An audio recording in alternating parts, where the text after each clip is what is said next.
Alright guys, we're going to try to do some stuff today. Picked up a new little thingy. So this is an Aem air-fuel ratio gauge. I want to throw this in the stock exhaust just with the regular computer and kind of see where the fuel is at. My fuel pressure is pretty high. It's like 65, 70 pounds. It's supposed to be around 55, I believe. So I'm thinking it may be a little bit rich, and it's kind of acting a little bit weird when I do drive it. Sometimes it kind of bogs down a little bit at idle, so I think I'm getting a little bit too much fuel. So I'm going to pull the exhaust off on the passenger side, weld in the other bung, and then just go drive around and see where it's at. Also, we'll be able to use this down the road whenever I do a turbo setup, which hopefully will be coming sooner than later. Still want to sell that air ride kit and then start buying some turbo parts, so hopefully that should be coming pretty soon. That's what I'm going to do today. I'm going to take this thing out, throw it in, then we'll go drive it and see what it looks like. Alright, so let's take a little bit to talk about air-fuel ratio and what the hell this gauge is even showing. So, a lot of you guys probably know this already, but if there's any that don't, maybe this will help. And we'll talk a little bit about safety. I'm having a beer, but I'm filming this after I went driving, because I don't drink and drive, and you shouldn't either.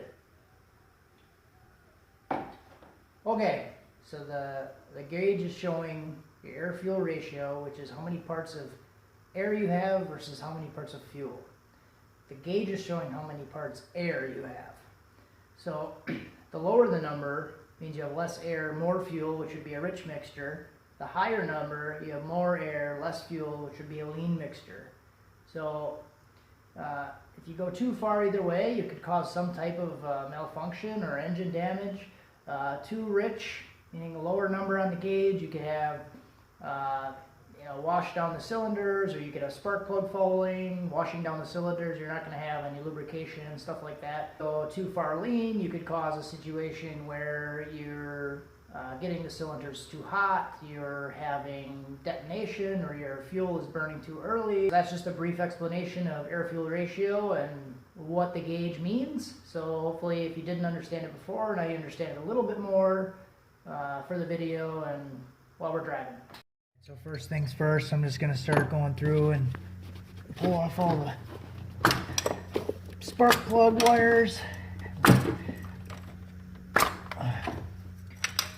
Throw them up. Take the O2 sensor out. So I want to leave the stock O2 sensor in this location, and then I'm probably just going to take the other bung and then weld it in somewhere right behind here, maybe at a little angle. See how that works. I'm just going to hold this because it's probably going to start to loosen up and fall on my head.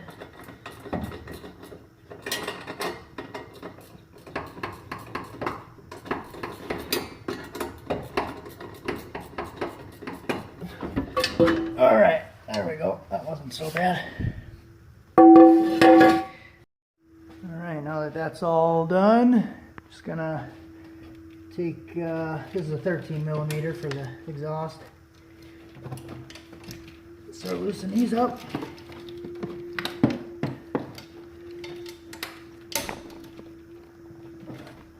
Fucking bitch is tight. These couple I went back through and retightened quite a few times because that's where I'm getting that exhaust leak from. It's coming from like right here. You can hear it a little bit. It sounds like a lifter tick, but it's actually exhaust leak.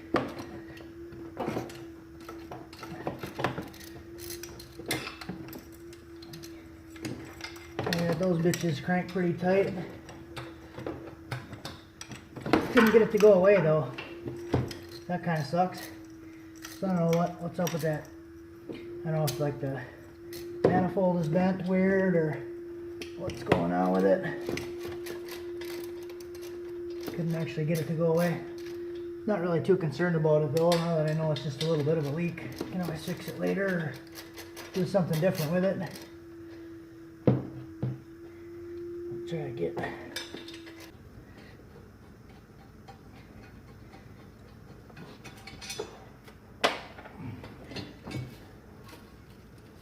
pull the gasket out. So yeah, you can actually see it. Actually see where it's leaking there.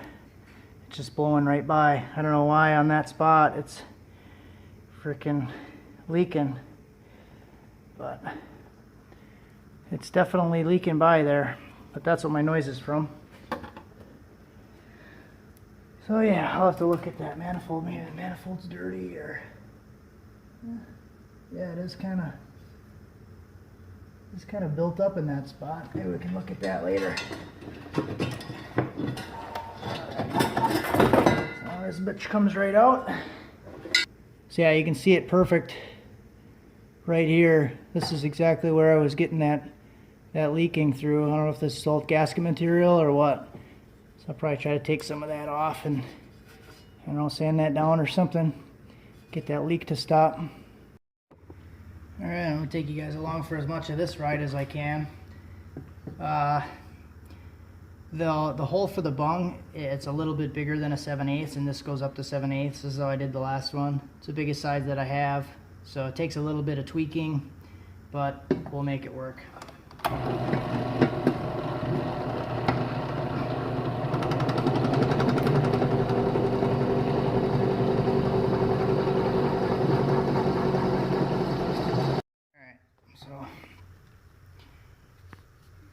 Got it a little bit farther down.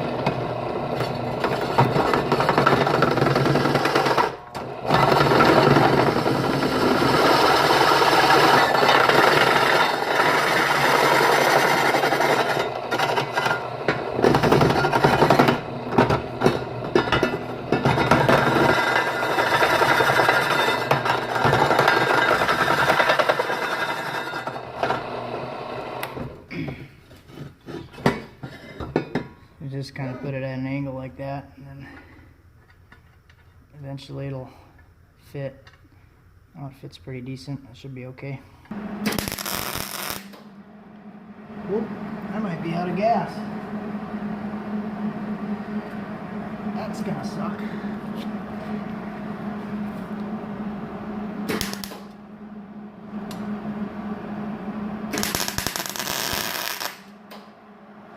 Shit, yeah, I'm out of gas. So we're gonna go on a little field trip. I'm gonna grab my tank, and then we're gonna take this thing and put it right in the truck. We're gonna go on a field trip. I'm gonna go pick up my kids from school, and then we're gonna go get a new tank of gas, and then we're gonna finish welding some bung holes. Alright, so we got the chimichangas in the back seat on the way to the welding store. So I think the name of this place is like Weld Supply or something like that. So I'll bring the tank in, exchange it, and then we'll be on the road. It's a few miles from the house, so not too bad. Tanks are a little bit pricey. I'll show the receipt when I'm done so you can see kind of how much it is if you're curious. If you don't know, this is a pretty big tank though, and it usually lasts me probably 3 or 4 years. Alright, so here's the receipt for this thing. It's 37 bucks with tax. I actually thought it was going to be more expensive than that. It's been a while since I bought it, so I was thinking it was going to be like 80 bucks, but 37, not too bad.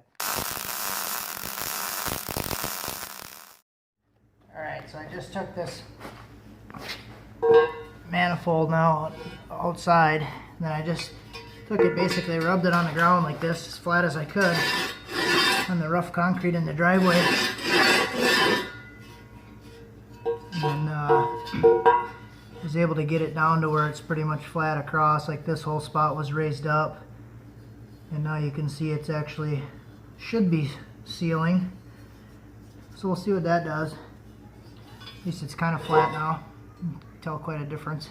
Now that everything is pretty much ready to go, I'm going to do the exact opposite of what I did before. Take everything, throw it back in, hook up the sensor, and then go drive it.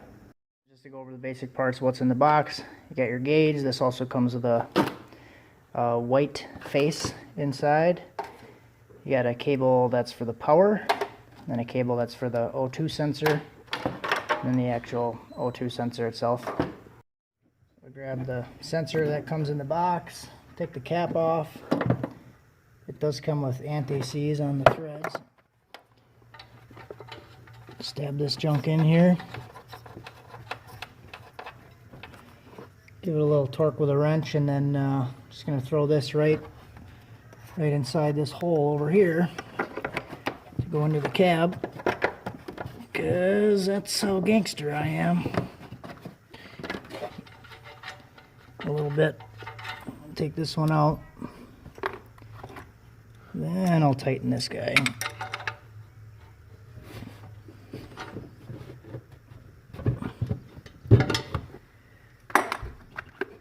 And I'll throw this one back in. I'm going to spin it the opposite direction a little bit first, so the wires don't get all twisted.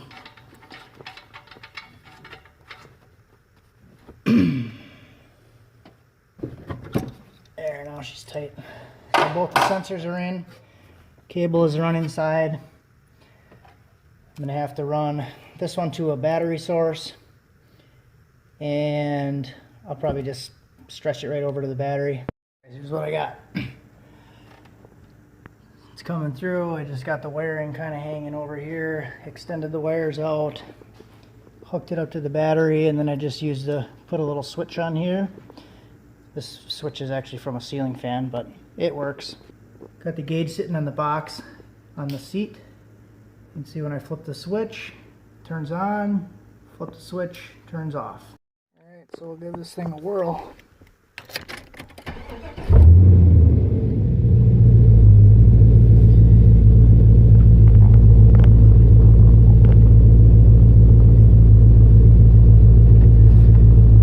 Drive it a little bit. This is a cold start, so that's a little bit rich, but that would make sense being a fresh start. I'll let it idle for a little bit. It'll probably start to go a little higher. 12, 13, 14.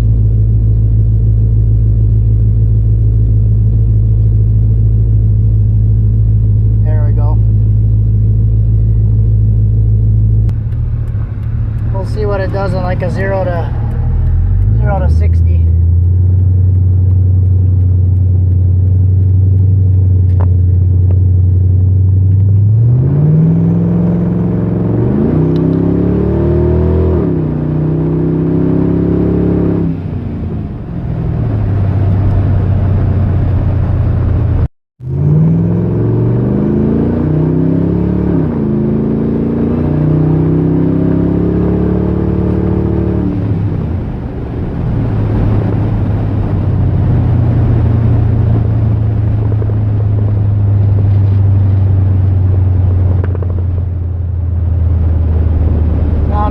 Decelerating, just coasting, so it went way lean for a while.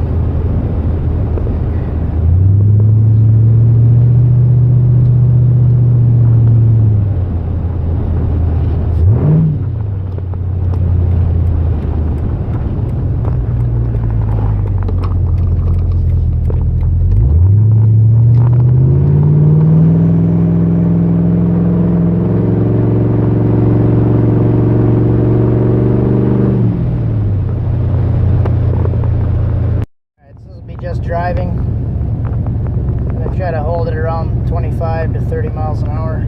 Just watch it for a bit, see where it goes.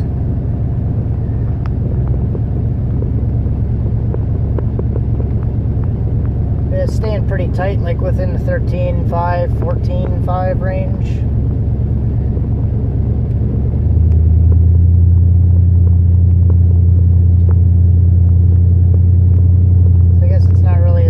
As I thought it was going to be. I thought it was going to be a lot more rich with the fuel pressure, but it's not really too bad. Either that or it's enough that it's going to adjust itself.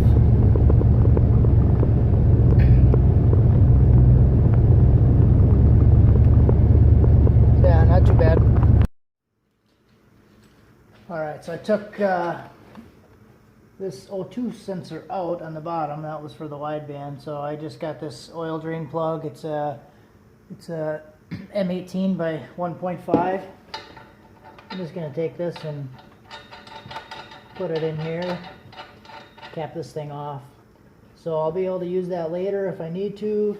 I'm not going to have the O2 sensor on all the time for the wideband right now. I don't really need it.